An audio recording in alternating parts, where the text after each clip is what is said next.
Já parou para pensar no poder que a nossa língua tem?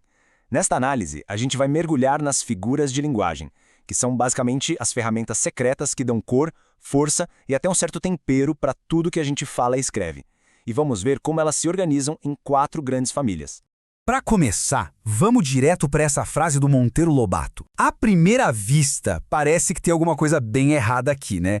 Pois é, essa é a pergunta que não quer calar. Como assim, excelente e judiar das crianças na mesma frase? A lógica parece que simplesmente não bate. E a resposta para esse mistério não está na lógica literal, mas sim na mágica da língua. O nome disso é figura de linguagem. Com elas, uma palavra pode significar exatamente o contrário do que ela parece. Então, se liga no nosso roteiro de hoje. Vamos começar descobrindo essa força oculta das palavras, depois apresentar as 4 famílias da expressão, mergulhar de cabeça nas 3 principais e, no final, entender como usar todo esse poder. Vamos lá então para o conceito que organiza todo esse universo, as 4 famílias da expressão. Imagina que são como 4 caixas de ferramentas diferentes. A primeira, a família das palavras, mexe com o sentido. A do pensamento organiza as ideias. A da construção brinca com a estrutura da frase. E tem a do som, que foca na sonoridade. Mas essa a gente vai deixar para uma próxima, para poder focar bem nas outras 3 hoje. E por que isso é importante? Porque, olha, saber de qual família uma figura de linguagem faz parte é uma vantagem e tanto, viu? Especialmente para quem está estudando para provas ou precisa interpretar um texto mais complicado. É quase um atalho para entender a intenção por trás das palavras.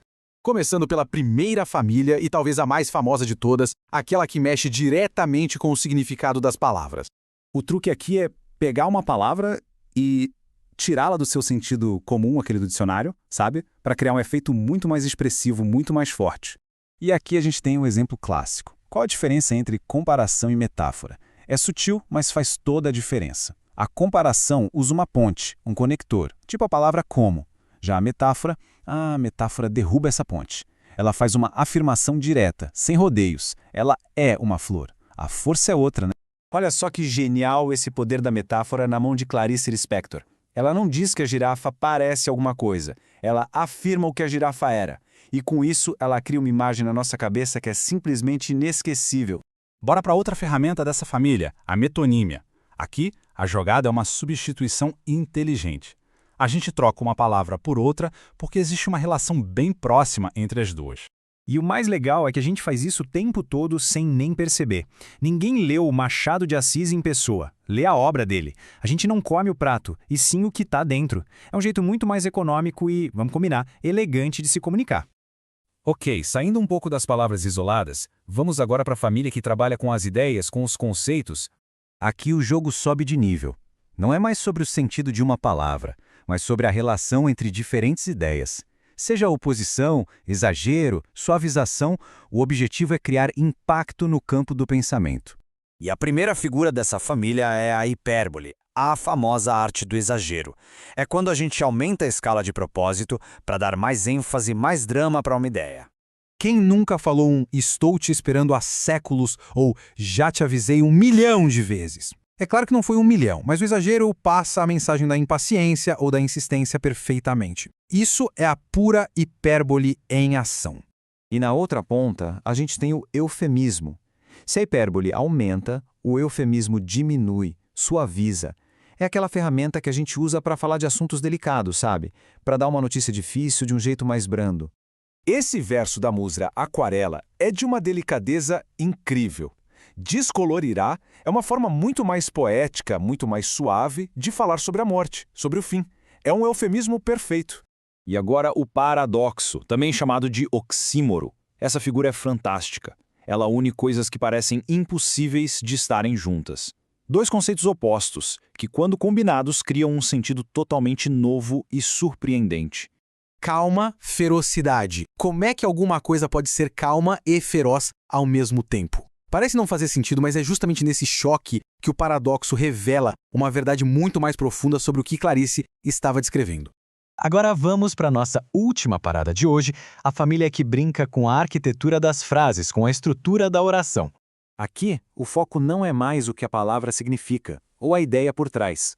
O foco é a ordem das coisas. É mexer na estrutura padrão da frase para dar mais ritmo, mais ênfase, para criar um efeito sonoro ou de destaque. Olha que forte esse exemplo de Fernando Pessoa. A repetição do triste de quem, no começo de cada verso, cria uma música, um ritmo quase hipnótico que reforça a melancolia do poema. O nome disso é anáfora.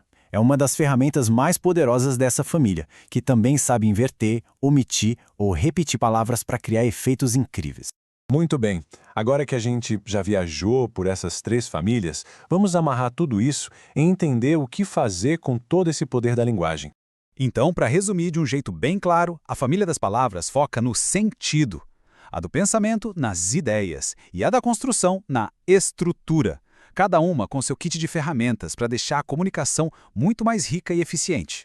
No final das contas, dominar essas famílias é ter um repertório muito maior para se expressar, é saber escolher a ferramenta certa para cada momento, para conseguir transmitir uma ideia com mais clareza, mais emoção e, claro, muito mais criatividade.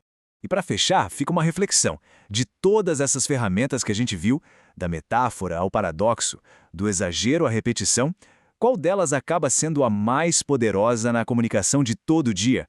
A resposta pode dizer muito sobre o jeito que a gente vê e constrói o mundo com as nossas palavras.